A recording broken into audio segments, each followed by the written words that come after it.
Hi, I'm George, and this is AI Photography Training.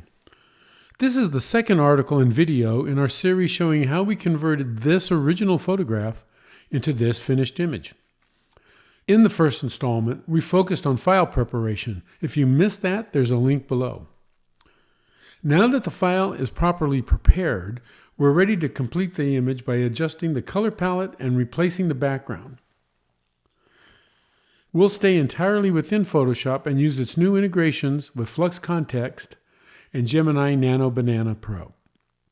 I'm doing this all within Photoshop, but you could export your reference image and do the next steps directly in any platform. So to get started, the first thing I'll do is duplicate the current layer and rename it Flux. Next, and this step matters, we'll select the entire image.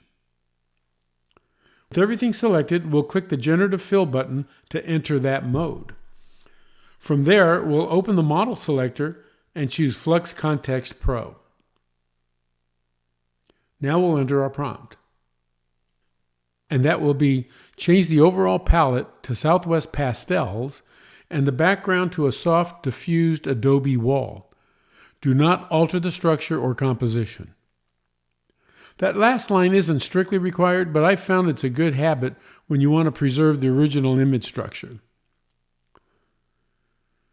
Once that's in place, we'll click Generate and see what we get.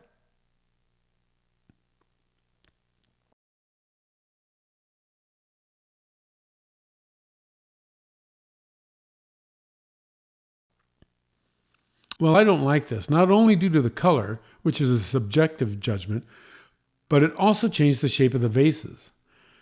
Frankly, that's unusual in Flux Kontext, but it does provide an example that sometimes things don't work out as expected.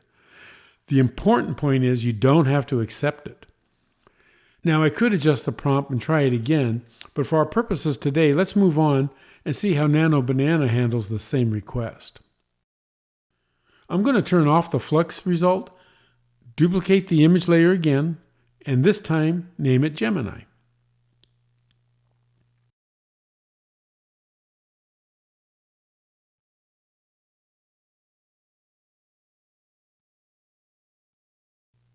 From here, we'll repeat the same steps. Select the entire image, click Generative Fill, switch the model to Gemini Nano Banana Pro, enter the same prompt, and click Generate.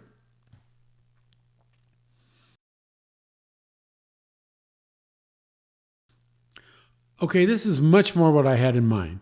From this, we could easily edit the colors of each vase if we wanted to, using the standard adjustment layers and tools. But for our purposes today, we'll continue on.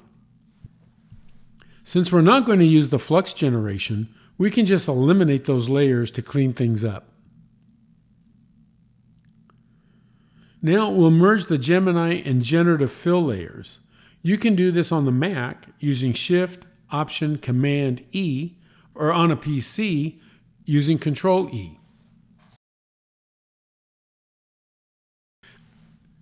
I'll name it Gemini Render and turn off the other layers below except the cleanup layer, just to show that you can blend these as another way to finalize the look you're after.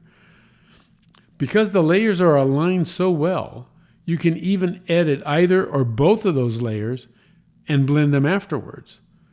This offers you a ton of flexibility.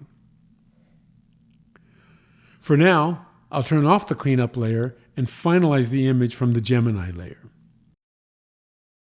Again, you can use any tools you wish to modify the colors and tones and so forth. I like the Camera Raw filter because it offers a lot of flexibility with overall tone and color. I'll make a few adjustments, but again, these are highly subjective.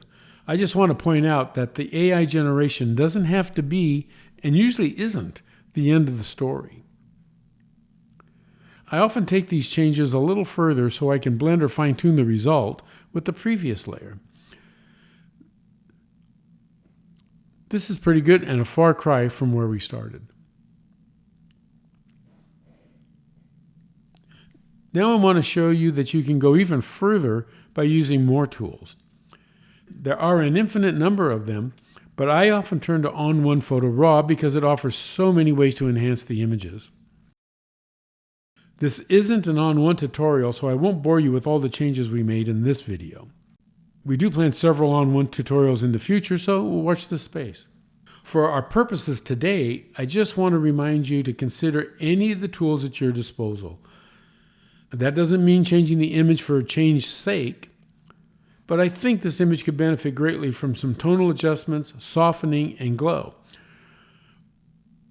On1 allows me to do this, so that's why I chose it for this image. Here's the final result that we're going to go with today. So we've come a long way over the course of these 2 articles and videos. From this, to this, then on to this, and then to the final image. As a reminder, there's a link below to the first video that covers the file prep stage. I hope you enjoyed this look into using Photoshop's built-in AI tools in conjunction with other imaging resources, and that it inspires you to explore these and other imaging opportunities available to us today. And with that, thank you for watching.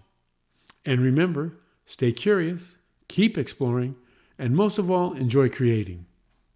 Bye for now.